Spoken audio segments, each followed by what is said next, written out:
बिस्मिल्लाहिर्रहमानिर्रहीम। कुछ लोग तबलीगी जमात को बदनाम करने की कोशिशों में लगे हुए हैं। दावत व तबलीग के रास्ते में रुकावटें पैदा करने की कोशिशें कर रहे हैं।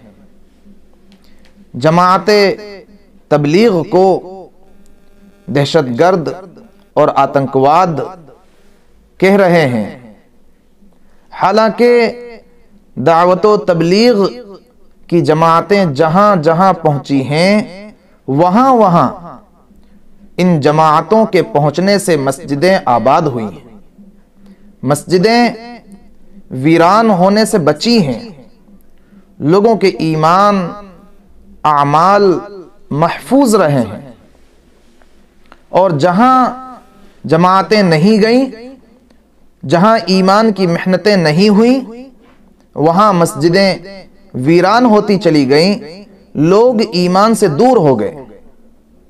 एक जगह की कारगुजारी यह है, एक आलिम दीन फरमाने लगे कि एक गांव में हमारा जाना हुआ और वहां एक नौजवान लड़के से हमने पूछा कि जरा ये बतलाओ कि हमारे नबी का नाम क्या है, हमारे नबी का नाम क्या है। वो नौजवान कहने लगा कि नबी कौन होते हैं, नहीं पता हमको कि नबी कौन है, नबी का नाम क्या है।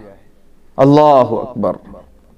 इस तरह वो आलिम दीन कहते हैं कि 20 नौजवान लड़कों से हमने अलग अलग जगहों पर पूछा कि भाई नबी का नाम बतला दो, तो हर एक यही कह रहा था कि हमें नबी का नाम मालूम नहीं है। कितने अफसोस का मकाम है, कितना सोचने का मकाम है। काश ये बात उन लोगों को समझ में आ जाए जो तबलीगी जमात को निशाना बना रहे हैं। एक जगह की कारगुजारी ये आई कि एक जमात एक जगह पर काम करके आई, कहने लगी कि वहां पर एक बस्ती है, 2 पहाड़ों के दरमियान वो मौजूद है और हजारों मुसलमानों की आबादी है। लोग पहाड़ों के दरमियान में रहते हैं, कच्चे पक्के मकानात बनाकर। वहां लोगों ने दाढ़ी भी रखी हुई, लेकिन कोई मस्जिद नहीं है और कोई नमाजी नहीं है। हजारों की आबादी है और कोई एक मस्जिद नहीं वहां पर। हजारों की आबादी है और कोई एक भी नमाज नहीं पढ़ता, कोई एक नमाजी नहीं। हजारों की आबादी है और कोई एक भी कुरान करीम की तिलावत करना नहीं जानता। एक शहर में एक जमात गई, गश्त करके 2 आदमियों को मस्जिद में लाई। बहुत ही तवज्जो से सुनने की बात है कि गश्त करके जो जमात में एक खास अमल होता है जिसको रीढ़ की हड्डी कहा जाता है, एक जमात गई, गश्त करके 2 आदमियों को मस्जिद में लाई।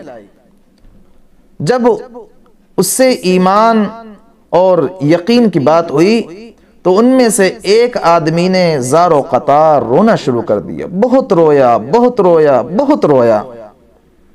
उससे पूछा गया कि भाई आप इतना रो क्यों रहे हैं?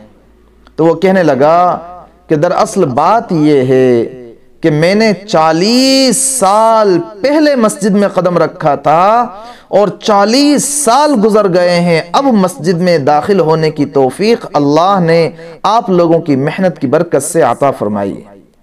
इसे 1 नहीं, 2 नहीं, 20 नहीं, सैकड़ों नहीं, हजारों लाखों की तादाद में ऐसी कारगुजारियां हैं जिनसे ये मालूम होता है कि वो अल्लाह के बंदे जो मस्जिदों से और तिलावतों से दूर हो गए थे और जो सिर्फ नाम के मुसलमान रह गए थे, वो इस तबलीगी जमात की बरकत से काम के मुसलमान बने हैं।